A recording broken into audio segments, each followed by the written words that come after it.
ഇന്ന് നമ്മൾ പോകുന്നത് സുമി ചേച്ചിയുടെ ഹൗസ് വാമിങ്ങിനാണ്. കുറേ നാൾ വെയിറ്റ് ചെയ്ത് നിൽക്കുന്ന ഒരു ഹൗസ് വാമിംഗ് ആണ് ഞങ്ങൾ പോകുന്നത്. അപ്പോൾ ഇതാ ഞങ്ങൾ മൂന്നുപേരും റെഡിയായി ഇറങ്ങിയിട്ടുണ്ട്. അവൾക്ക് വഴി അറിയില്ല. അപ്പോൾ വഴിയിൽ മിന്നുൻ്റെ മോള് നിൽക്കുന്നുണ്ടായിരുന്നു. ഇതാ ഞങ്ങളുടെ ബാക്കിൽ വരുന്നുണ്ട് മിന്നു. ആദ്യമേ പറയാം, നമുക്ക് അധികം ഒന്നും വീഡിയോ ഒന്നും എടുക്കാൻ പറ്റിയില്ല. കാരണം നമ്മൾ കുറച്ച് പേരെ എന്താ പറയുക, കുറച്ച് ഗ്യാപ്പ് എത്തിയാണ് നമ്മൾ അവിടെ വെച്ച് കണ്ടതും.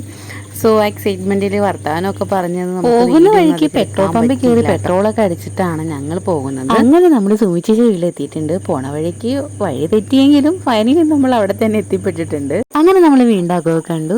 ഇത്രയും നാൾ വെയിറ്റ് ചെയ്തെങ്കിലും നല്ല അടിപൊളി വീടാണ്. പേഴ്സണലി ഞങ്ങൾക്ക് ഇഷ്ടപ്പെട്ടു. കൂടാതെ സുമിച്ചേച്ചിൻ്റെ ജയൻ്റെ സന്തോഷമാണ് കണ്ടപ്പോൾ ഞങ്ങളുടെ മനസ്സ് നിറഞ്ഞു.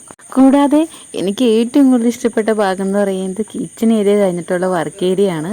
നന്നായിട്ടുണ്ട്. എനിക്ക് ഭയങ്കര ഇഷ്ടപ്പെട്ടു അവിടെ നിൽക്കാനും. ഈ കാണുന്നതാണ് ഈ ഒരു പോർഷൻ എനിക്ക് നന്നായിട്ട് ഇഷ്ടപ്പെട്ടു. വീടും ഇഷ്ടപ്പെട്ടു.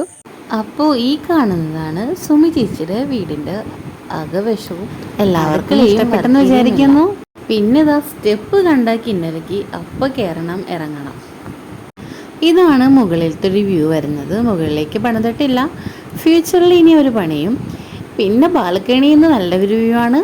താഴെ ഒരു കനാലും, കനാലിൽ വെള്ളം പോകുന്നില്ല, സീസണിൽ വെള്ളം വരുമെന്നാണ് ഇവർ പറയുന്നത്. കനാലിൽ വെള്ളം വരുന്ന ദിവസം നമ്മളെന്തായാലും വരുന്നുണ്ട്. അപ്പോൾ വീഡിയോയിൽ നിങ്ങൾ കാണിക്കാമേ.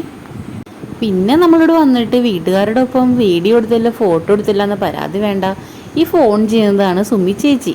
ഇന്നത്തെ ദിവസം പിന്നെ ആൾ ബിസി ആയിരിക്കുമല്ലോ. പിന്നെ ഇതാണ് നമ്മുടെ ഗ്യാങ്. എല്ലാവരും കൂടി ഫുഡ് കഴിക്കാനുള്ളൊരു പ്ലാനിങ്ങിലാണ്. ഫുഡ് കഴിക്കുന്ന വീഡിയോ ഒന്നും എടുക്കാൻ പറ്റിയില്ല. നല്ല അടിപൊളി മാഞ്ഞാലി ബിരിയാണി ആയിരുന്നു. അതെല്ലാം കഴിച്ച് നമ്മളെല്ലാവരും ഇങ്ങനെ ഇരുന്ന് റെസ്റ്റ് ചെയ്യാണ്. അപ്പോഴത്തേക്കും എല്ലാവർക്കും പോകാൻ സമയമൊക്കെ ആയി കഴിഞ്ഞു. ഞാൻ ഫസ്റ്റിലെ പറഞ്ഞ പോലെ വീഡിയോ ഒന്നും അധികം എടുക്കാൻ പറ്റിയില്ല. സോ ഞാൻ കുറച്ച് ഫോട്ടോ ക്ലിപ്സൊക്കെ ലാസ്റ്റ് ആഡ് ചെയ്യുന്നുണ്ട്. അപ്പോൾ ഇന്നത്തെ വീഡിയോ ഇത്രയേ ഉള്ളൂ. Okay, Tata, bye bye.